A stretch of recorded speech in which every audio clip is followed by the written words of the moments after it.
Thank you for coming to my talk. This presentation is about new soft keyboard for wristwatch-sized touchscreen. My name is Jonggi. I worked on this project at KAIST with Seongkook and Professor Poika Isokoski and my former advisor Geehyuk. I'm currently a PhD student at University of Maryland. One of the challenges in designing soft keyboards for smaller devices is enabling users to enter many characters with limited space. So our solution for this problem is SplitBoard, which splits the keyboard into two sides to show bigger keys. A user moves the keyboard with flick gesture and select a key with tab. We designed SplitBoard to make first use of keyboard in smartwatch easy to use and fast and accurate. We compared the performance of SplitBoard with other keyboards by user study. Designing SplitBoard, we kept Qwerty layout to make it easy to use immediately. By splitting the keyboard, the keys become bigger, and direct manipulation of keyboard, such as tab for selection and flicking for slide, makes use of keyboard familiar to users. The overhead of using SplitBoard is using flicking gesture to switch between parts of keyboards. To reduce the number of flicking gesture, the SplitBoard has two columns of keys visible in both sides. So only 0.28 flicking gestures were necessary to enter one character in case of entering English sentences. In addition to SplitBoard, prior studies suggested many solutions for this problem. A keyboard can have less keys by having ambiguity in keys. One example is 3x4 keypad. A key in a keypad can be disambiguated by the number of presses on a key within short time. In our user study, Qwerty-like keypad was compared with SplitBoard. Another approach is to use touchscreen gesture. One example is ZoomBoard. With the first tab, the keyboard is scaled to show bigger keys, and a user can select a key with the second tab. ZoomBoard was also compared with SplitBoard in our user study. Actually, we compared SplitBoard with 4 other keyboards in our user study, and we implemented them in Galaxy Gear. Default Qwerty keyboard is included. A key was selected by tab, and no other touch gesture was used. And ZoomBoard was also included, as I mentioned earlier.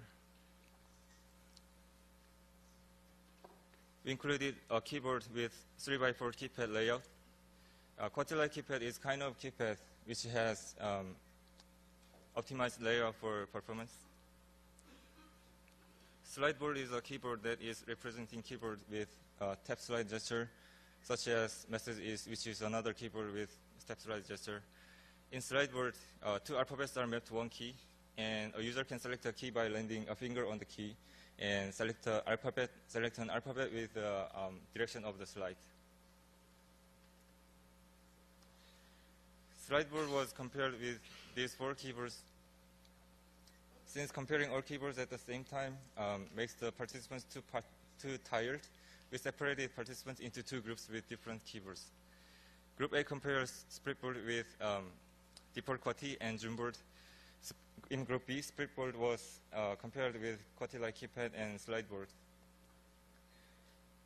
12 participants were allocated to each group, so we recruited 24 participants in total. Same procedure and task were used in both groups. The task was to transcribe the given phrase with keyboards, and they transcribed 5 phrases with each keyboard. There were 3 keyboards in a block, and participants went through 5 blocks. After the 5th block, participants filled out a questionnaire about ranking 3 keyboards based on ease of use, and they wrote feedback about keyboards. So the result shows that the SplitBoard was the fastest keyboard in both groups.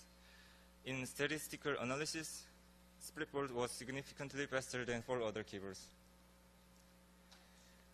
SplitBoard was more accurate than all keyboards except Qwerty-like keypad. In Group A, default Qwerty was the least accurate keyboard, and there was no statistically significant difference between ZoomBoard and SplitBoard. In Group B, SplitBoard was less accurate than Qwerty-like keypad, but it was more accurate than SlideBoard. The questionnaire shows that SplitBoard is most preferred keyboard in both groups, and no participants selected SplitBoard as the least preferred keyboard. In summary, we developed new software for wristwatch-sized touchscreen. The experiment showed that SplitBoard is faster than other 4 keyboards, and SplitBoard was a most accurate keyboard except Qwerty-like keypad. The subjective evaluation showed that most participants preferred SplitBoard, and that's all about SplitBoard. And we have interactive booths today. So if you are interested, come and try SplitBoard in the interactivity section. So thank you.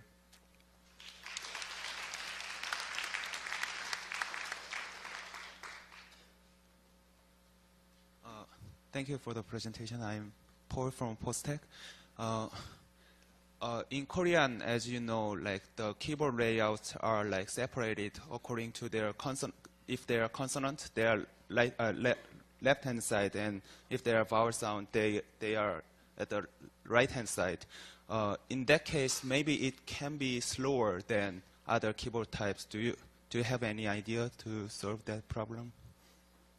Yeah, we thought about that, but we couldn't work about Koreans or other languages. But I think we can optimize the layout of alphabet based on the language model, or I mean, we can change the layout based on the number of gestures necessary to enter character calculated from the simulation of text entry. So, yeah, in this prototype, we just used Qwerty layout, but in case of Korean or other languages, we can optimize the layout for that language. Okay, thank you. Yeah. Hello, Ke-sun from Tsinghua University. So I think it's a good idea to,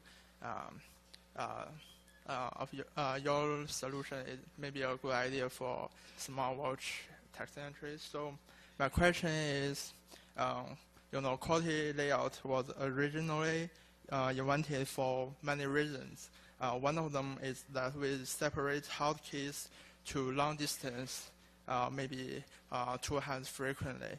So as the concept video showed that you input smartwatch user interaction, the characters are mostly distributed on one of the side, and you don't have to switch the side frequently. So did you study what if characters are distributed on both sides and you have to switch the side frequently? And how do you choose the data side? What is the effect of this kind of frequency? Thank you. Your question is, how much flicking gesture is necessary to enter user English words, right? In the vertical Qwerty layer.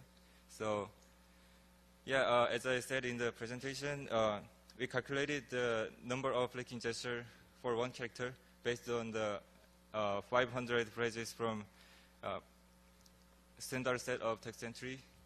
So they showed that on average, 0.28 flicking gesture were necessary to enter one character in case of entering English sentences. So yeah, that's the overhead of using SplitBoard in Qwerty. Yeah. Great. Let's thank our speaker. Thank you.